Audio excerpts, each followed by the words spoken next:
Border guard Bangladesh আবারও বিশাল নিয়োগ বিজ্ঞপ্তি প্রকাশ করা হয়েছে। সিপাহী জিডি পদে নিয়োগ বিজ্ঞপ্তি প্রকাশ করেছে।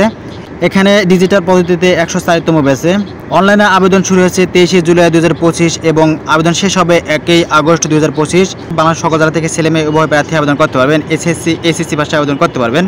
আবেদন করার জন্য যে নিয়মগুলো অনুসরণ করতে হবে সব কিছু এক এক করে দেখা দেওয়ার চেষ্টা করব। সেই জন্য আপনাদের কাছে একটি রিকোয়েস্ট থাকবে, নিয়মিত সরকারি চাকরির পাশাপাশি বেসরকারি চাকরির ভিডিও পেতে অবশ্যই আমাদের চ্যানেলটি সাবস্ক্রাইব করে রাখো এবং বেল বাটনে ক্লিক করে অল করে দেওয়া ভিডিও ছাড়া মাত্র আপনার কাছে পৌঁছে যাবে। প্রথমত আমরা শারীরিক যোগ্যতা সম্পর্কে দেখে নেব। এখানে উচ্চতা প্রয়োজন পড়বে পুরুষ প্রার্থীদের ক্ষেত্রে 5 ফুট 6 ইঞ্চি। এখানে আরও বলা হয়েছে ক্ষুদ্র নেতৃগোষ্ঠীর ক্ষেত্রে 5 ফুট 4 ইঞ্চি। এখানে ওজন থাকতে হবে 49.895 কেজি। এখানে ক্ষুদ্র নেতৃগোষ্ঠীর ক্ষেত্রে ওজন প্রয়োজন পড়বে 47.173 কেজি। এখানে বুকের মাপ থাকতে হবে 32 ইঞ্চি থেকে 34 ইঞ্চি পোষণ অবস্থায়। তারপর এখানে ক্ষুদ্র নেতৃগোষ্ঠীর ক্ষেত্রে 30 থেকে 32 ইঞ্চি পোষণ অবস্থায়। এখানে মহিলা প্রার্থীদের ক্ষেত্রে উচ্চতার প্রয়োজন পড়বে 5 ফুট 2 ইঞ্চি।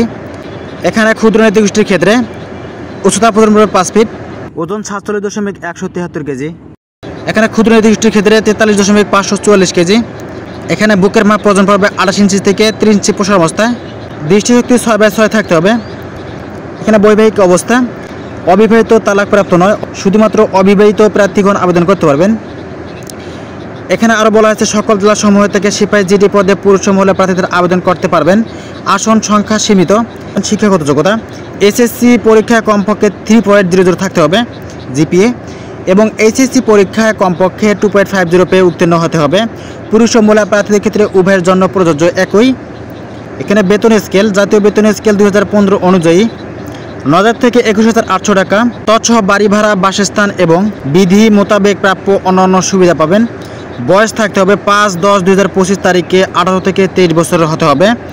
জন্ম তারিখ 6/10/2002 হতে 5/10/2007 মধ্য হতে হবে। বয়স গণনার ক্ষেত্রে এপিট ওপিট গ্রহণযোগ্য নয়। পুরুষ ও মহিলা প্রার্থীদের উভয়ের জন্য প্রযোজ্য একই। এখানে কত টাকা ফি নেওয়া হবে? রেজিস্ট্রেশন করতে হবে অনুচ্ছেদ 1, 2 ও 3 অনুযায়ী আগ্রহীযোগ্য পুরুষ ও মহিলা প্রার্থীগণ এই লিঙ্কের মাধ্যমে এই ওয়েবসাইটে প্রবেশ করে 23 জুলাই 2025 তারিখে 1000 ঘটিকা হতে 1 আগস্ট 2025 তারিখে 1000 ঘটিকা পর্যন্ত অনলাইনে আবেদনের মাধ্যমে রেজিস্ট্রেশন সম্পন্ন করতে হবে। যোগ্যতা পরীক্ষা, এখানে যোগ্যতা পরীক্ষা অবশ্যই অংশগ্রহণ করতে হবে। এখানে পরীক্ষার ফি হবে ইউজার আইডি ও পাসওয়ার্ড দিয়ে লগইন বাটনে ক্লিক করে। ভর্তি কার্যক্রমে ফি প্রদান করতে ইচ্ছুক হলে ফি প্রদান করুন বাটনে ক্লিক করুন।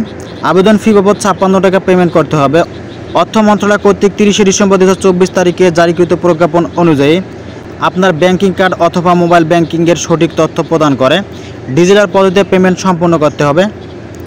আপনার এসএসসি এইচএসসি সমমান পরীক্ষার তথ্য শিক্ষা বোর্ড পরীক্ষার বছর, রোল নম্বর, রেজিস্ট্রেশন নম্বর প্রদান করে যাচাই করুন বাটনে ক্লিক করুন। আপনার দেওয়া তথ্য সঠিক হলে এসএসসি এইচএসসি পরীক্ষার সমস্ত তথ্য পুনরায় চেক করুন এবং সঠিক তথ্য প্রদান করুন।